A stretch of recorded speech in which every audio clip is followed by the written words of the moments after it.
Thank you guys for coming back to another episode of NDTV.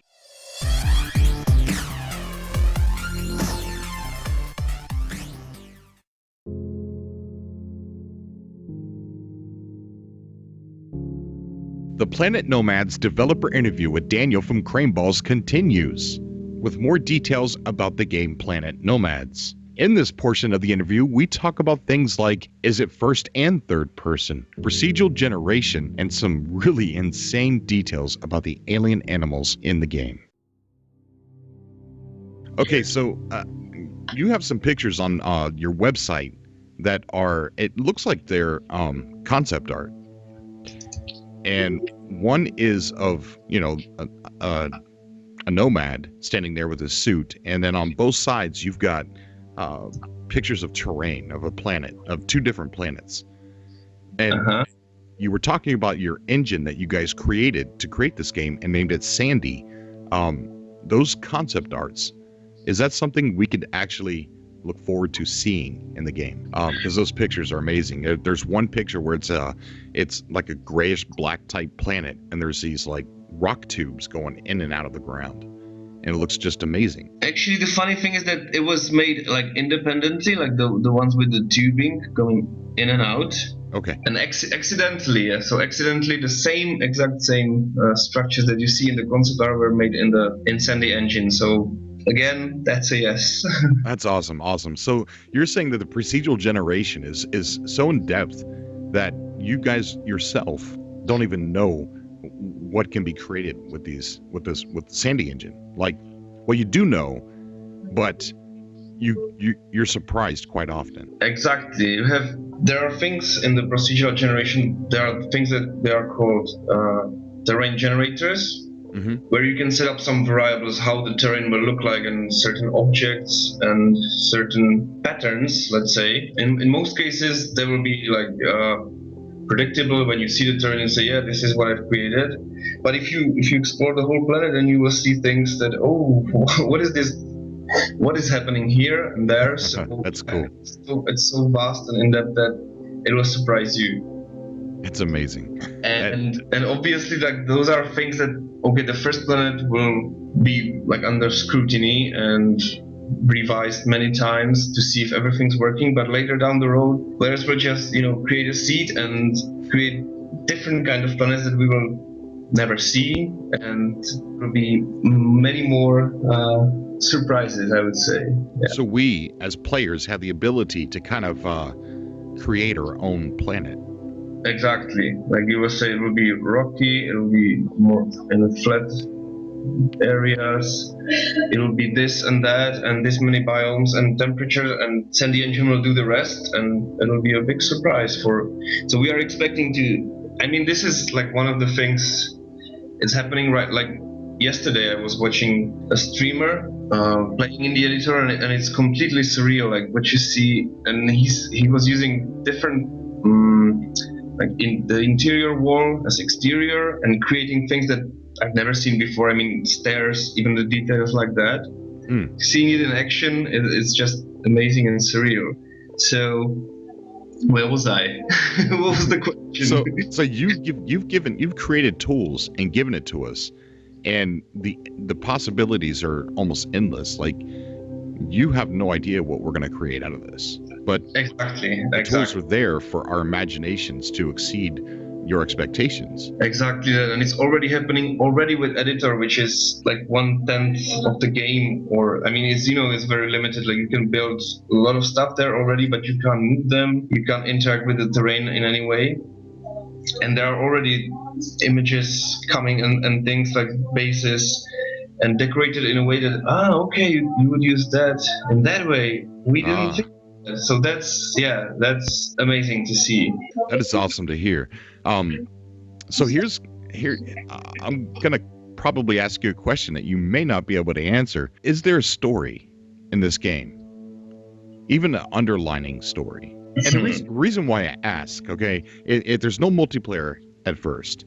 In your last trailer that you guys put out, in the very end, an escape pod goes over the character who's playing, and it says that it's an escape pod, possible survivors. Is there NPCs in the game? Like, if I went to that escape pod that had possible survivors, am I just going to find a crashed escape pod with everything dead and I just loot it? Or is there something there? It's a question that we wanted you to ask, that's for sure. Okay, good. that was the aim of the trailer. Like, is it multiplayer? Is it NPCs? Right, yeah. And the answer to that is still, I would say, let's leave it as a mystery. Oh man, okay. I mean, it's both. Like the idea, okay. The idea was it's pointing towards multiplayer, pointing towards random events that are happening in the world. And it's not a dead world. And with NPCs, right now, I would say we're gonna stick with animals, which are semi-intelligent, let's say, and they do have behavior. And we're already only now starting to have different type of animals and animal behavior. Like, not only, okay, I'll be running away. If you attack me, I'll be attacking you if you attack me. Right. But also, like, ignoring you mostly, but do something to me, and I'll unleash hell. And then there will be more, I don't want to say coming for you, but like, imagine don't know if it's going to be an insect right now or a bug or something, but I would call it light hungry during the night. Mm-hmm. And they might be called, and so during the night you want to stay, you want to have light to see everything around and be able to defend yourself. But also there will be a type of creature that will be kind of feeding on the light, and it will be attracting them instead of keeping them at bay. Oh wow. And then there will be others that will quite possibly steal the light, if I may say so, for lack of better words. That's cool. You are without light and the other creature is coming. So, like I mentioned, the survival to be really in depth. So not only are you just going to defend yourself, but there will be animals with core resource materials. So when you see a pack of these animals, you'll be like, oh my god, this is like, a gold mine, and start chasing them or look for them. So, and when you kill, it's not like you just skin it, get, I don't know, meat and skin, but also like these valuable materials as well. So your game is not just mining and building and eating and just surviving. You're worrying about several things. You're worrying about the temperature, the toxicity of the planet. You're worried about animals, alien animals that come out at night that are scared by the light, but there's alien animals that are attracted by the light that could kill you, and then there's animals that could steal the light. So there's like, I'm going to be a nervous wreck playing this, but I'm going to love it. There's going to be all these dangers everywhere.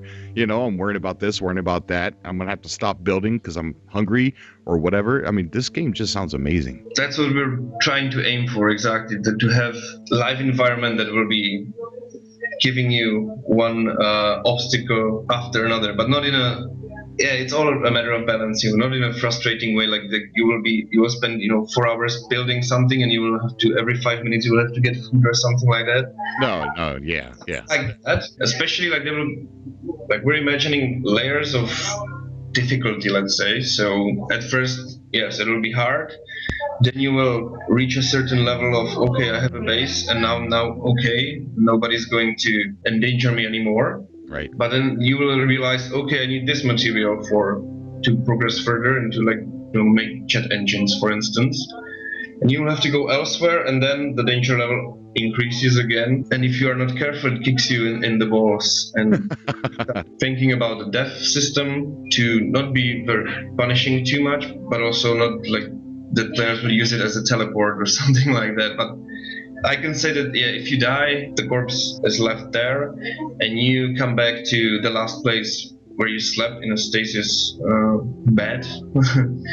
That's a good idea. The corpse will still be there when you want to reach it for a limited time, so you can retrieve your special items. But then, the items that you had on yourself will stay there, but you will have a multi-tool with, like, we don't want to, if you die and get respawned in the stasis, we don't want to, leave players with no materials, no way to get from that, like not being able to progress further. So there will be, the suit is equipped with a multi-tool that can do cutting, mining, and welding, but in a slower pace than if you actually make a proper tool for that, specifically for that. So the one you get's pretty basic, and you could get a better one, or you could upgrade it, or whatever. Exactly. Okay. Exactly that. So you're never left like without means to get back to where you were before. Well, that's good. That's good.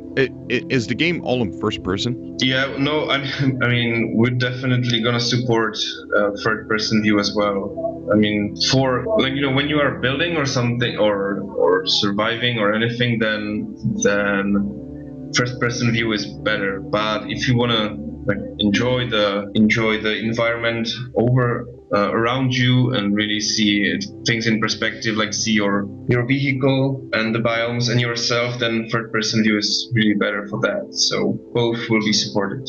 That's good to hear. Very good. Summer of 2016, backers get a chance to play a version of this game, early access version. Early alpha, I should say, because with the Steam early access, so somehow to a closed alpha, let's say, for backers. Okay. Can't wait for that. All right, man. Daniel, thank you so much for coming on Cobra TV. I appreciate it, and I enjoyed the heck out of this. Thank you, Cobra. It's the same for me. It's a great experience and great talking to you. Definitely. Likewise, man. Likewise. All right. So we'll be doing it again. I hope so. All right, Daniel. Thank you so much, buddy. Appreciate it. Thank you, Cobra. Likewise. You guys keep working hard and be as passionate as you guys have been.